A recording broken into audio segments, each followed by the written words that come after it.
Don't even think about it. You are not stealing credit for Martha's work again. Philip's voice thundered from inside the conference room. I stopped cold outside the door, arms wrapped tightly around a stack of files as the familiar coil of anxiety cinched in my stomach. You're completely misinformed, Danielle shot back, her tone unnervingly composed. I've been nurturing the Synex relationship for months. Martha merely executed the strategy one put in place. I inhaled deeply and stepped inside. Their argument died instantly as they turned toward me. Philip, ever disheveled in his wrinkled blazer, loyalty written all over his face, and Danielle Fulton, our freshly promoted vice president of sales, flawless in a designer suit that likely cost more than my mortgage.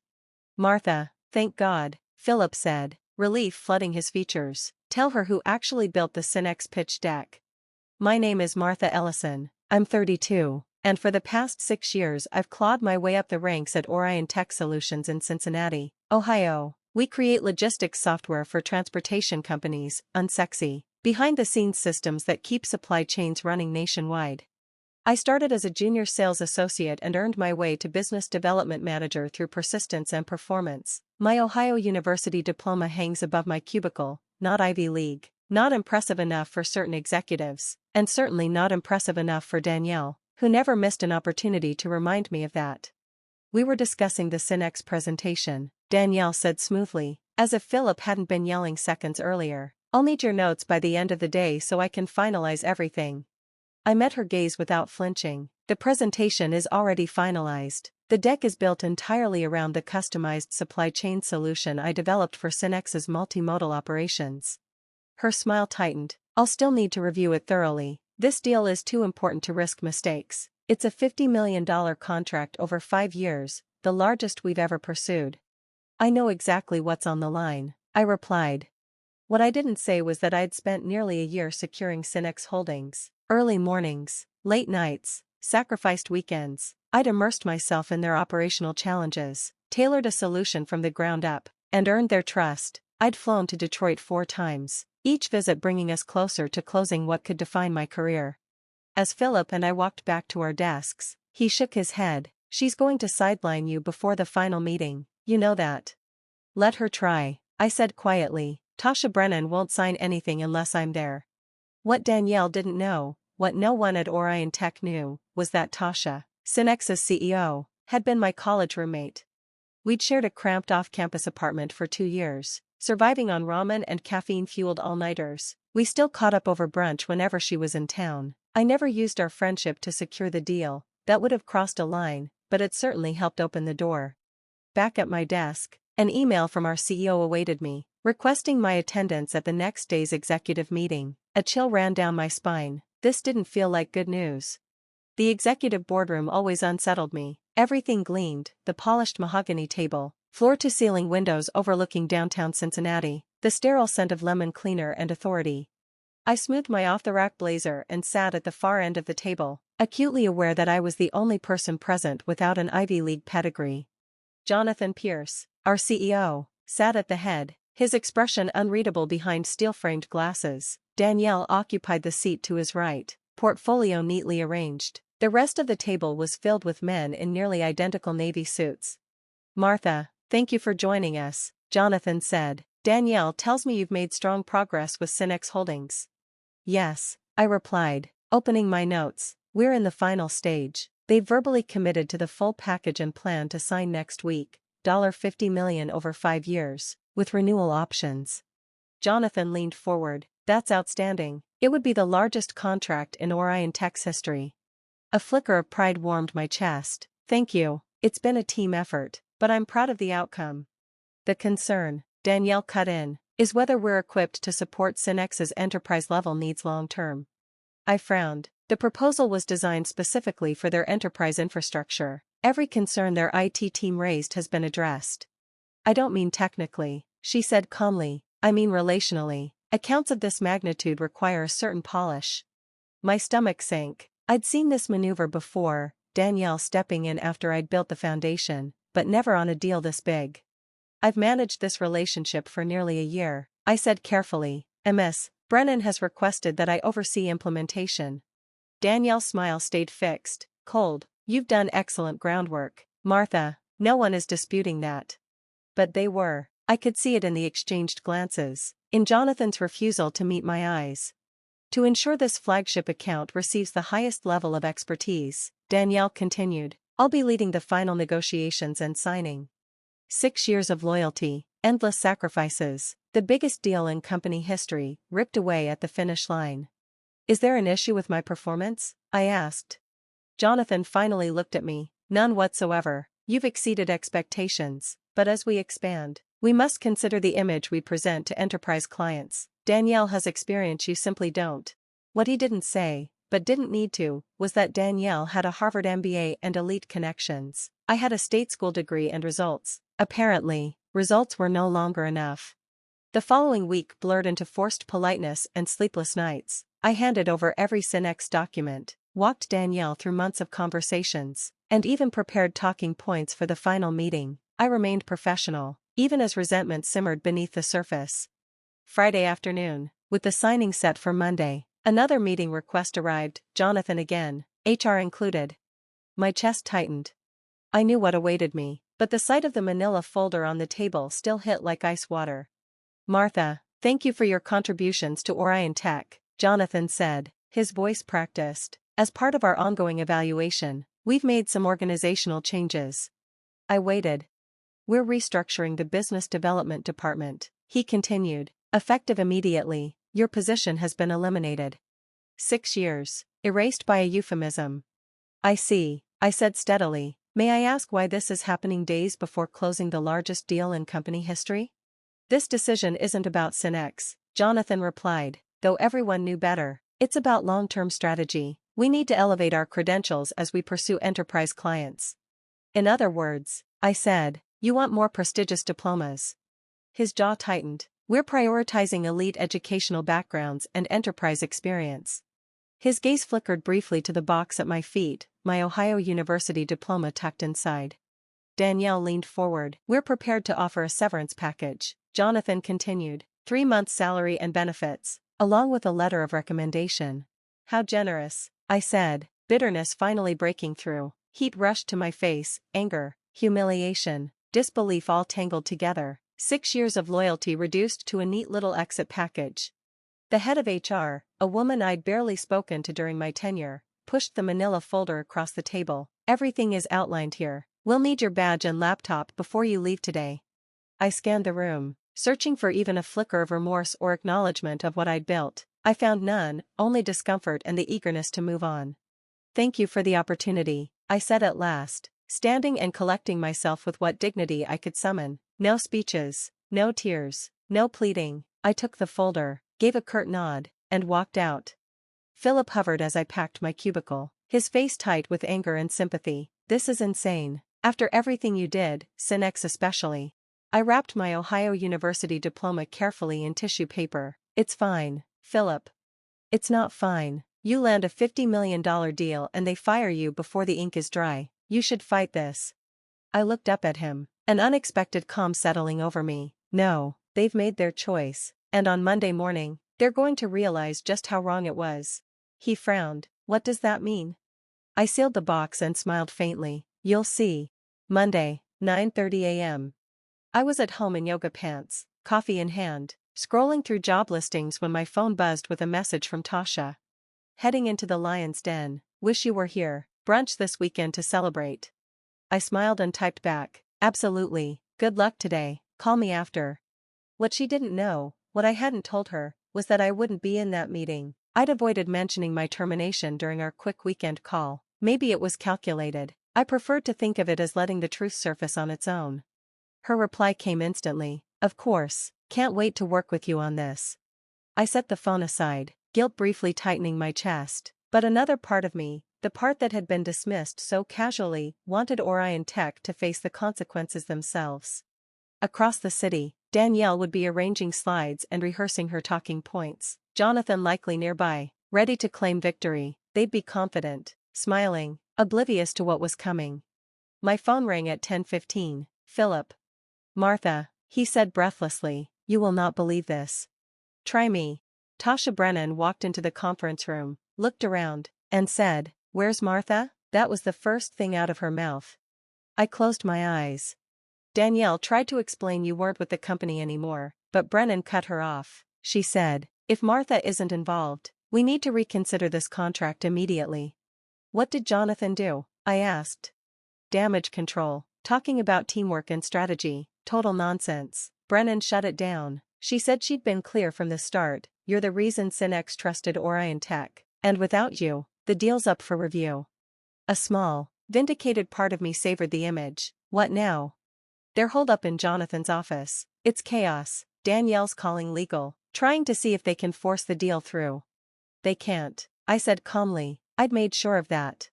How did you know? Philip asked. I hesitated, then said it. Tasha was my college roommate. Silence. They never knew, he finally said. They never asked. They saw my state school degree and made assumptions. So what happens now? That depends on them. I didn't wait long for an answer. Within the hour, my phone lit up with missed calls. Danielle, Jonathan, HR, panic disguised as professionalism. I let it ring for a while before finally answering Jonathan's fourth attempt. Martha, he said, relief unmistakable, we need to talk. I'm listening. There seems to be some confusion with Synex. Ms. Brennan believes you're critical to the deal. That's not confusion, I said, that's reality. A pause. I imagined him removing his glasses, pinching the bridge of his nose. Perhaps we moved too quickly on Friday, he said carefully. We'd like to discuss bringing you back to oversee the implementation. I laughed. You fired me because my diploma wasn't prestigious enough. Now you want me back because you're about to lose $50 million. That's not. It is, I interrupted. Exactly. Another silence. What would it take for you to return and salvage this? I'd asked myself that all weekend. At first, I'd imagined revenge, money, titles, apologies, but clarity had come.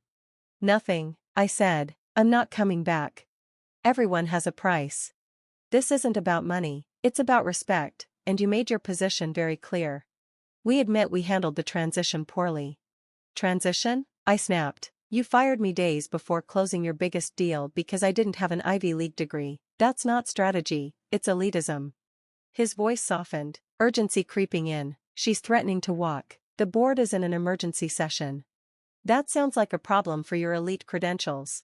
Please, he said, desperation bare now, just meet, name your terms. I thought of Tasha defending me, of the late nights, the quiet slights, the constant proving. I'll think about it, I said, but understand this, Tasha has integrity. If she says the deal depends on me, then it does. I hung up. Seconds later, a text from Tasha appeared.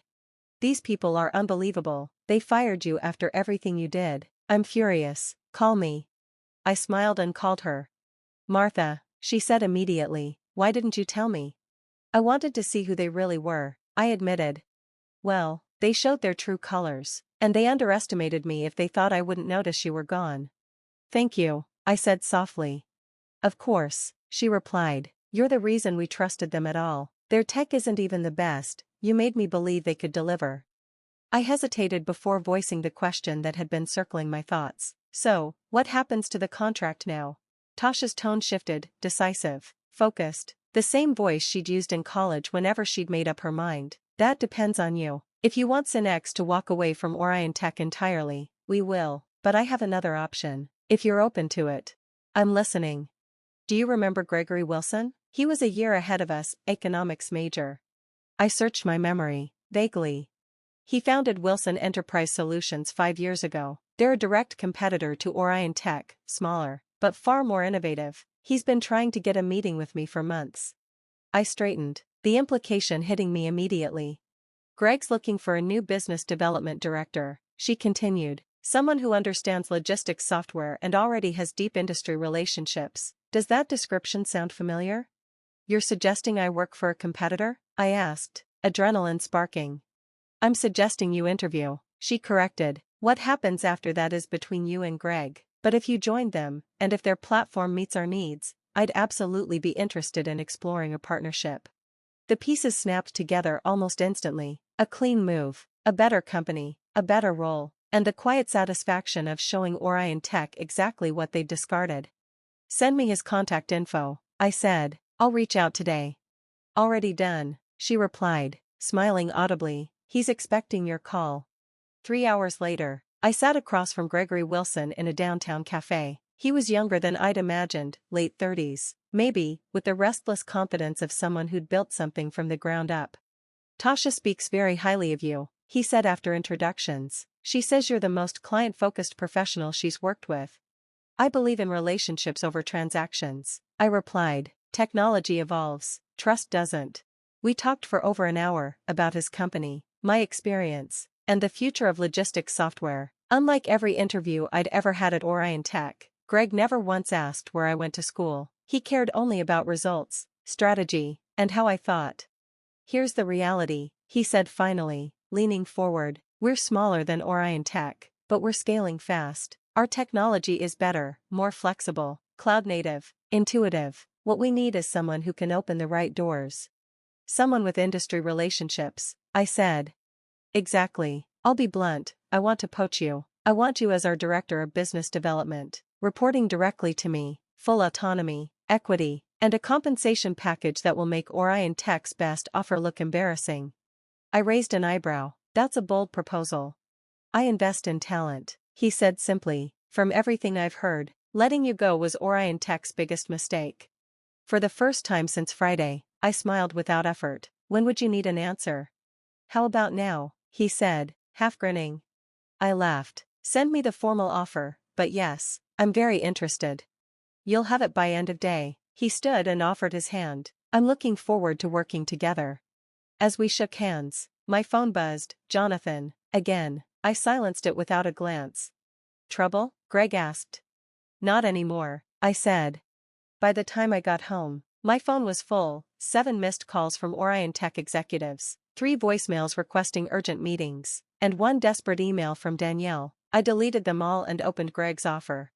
The numbers made me inhale sharply, double my previous salary, meaningful equity, a signing bonus, relocation support, and most importantly, real authority. I signed immediately. Then I called Tasha. It's done, I said. I start at Wilson next Monday. Perfect, she replied. I formally withdrew from negotiations with Orion Tech this morning. And their reaction? Panic. Jonathan hinted at legal action. I laughed. On what basis? There was no signed contract. Exactly. I also mentioned we're pursuing alternatives that better align with our strategic goals. Let me guess, you're meeting with Wilson next week. Tuesday. Thought you might want to join. I wouldn't miss it. The following months felt like professional vindication in motion. I started at Wilson Enterprise Solutions the next Monday, energized and fully supported. Greg gave me freedom Orion Tech never had, authority to build a team, define strategy, and move fast. My first priority was Synex.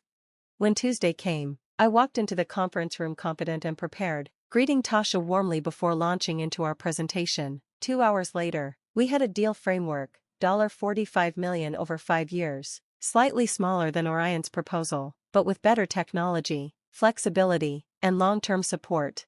News traveled quickly. When word spread that Synex had chosen Wilson over Orion Tech, the calls began. Former contacts, industry peers, curious executives, all asking why I'd made the move. I never criticized Orion Tech. I didn't need to.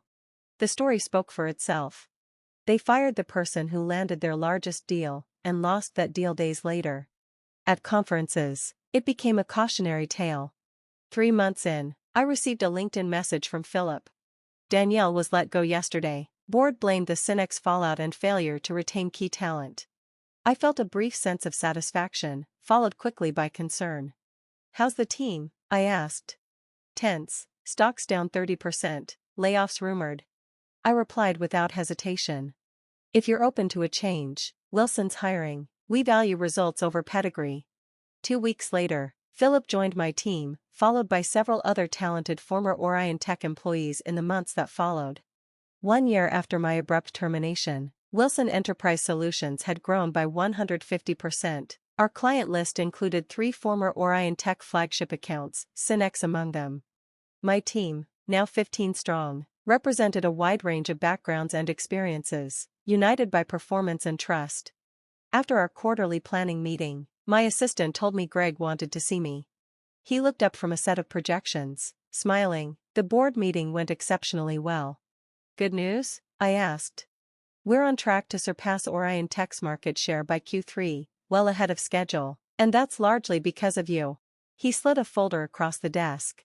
Inside was a draft press release announcing my promotion to Chief Revenue Officer, effective immediately. Greg, I said, genuinely stunned. Say yes, he replied, you've earned it. I smiled, yes, absolutely. Later that day, a text from Tasha appeared. Have you seen the news about Orion Tech? I hadn't. A quick search revealed the headlines: declining revenue, restructuring, Jonathan Pierce stepping down, the company seeking a buyer. I felt no glee, only clarity. They had chosen pedigree over performance. The market had corrected the error. That evening, I paused beside the Ohio University diploma hanging in my corner office. I smiled.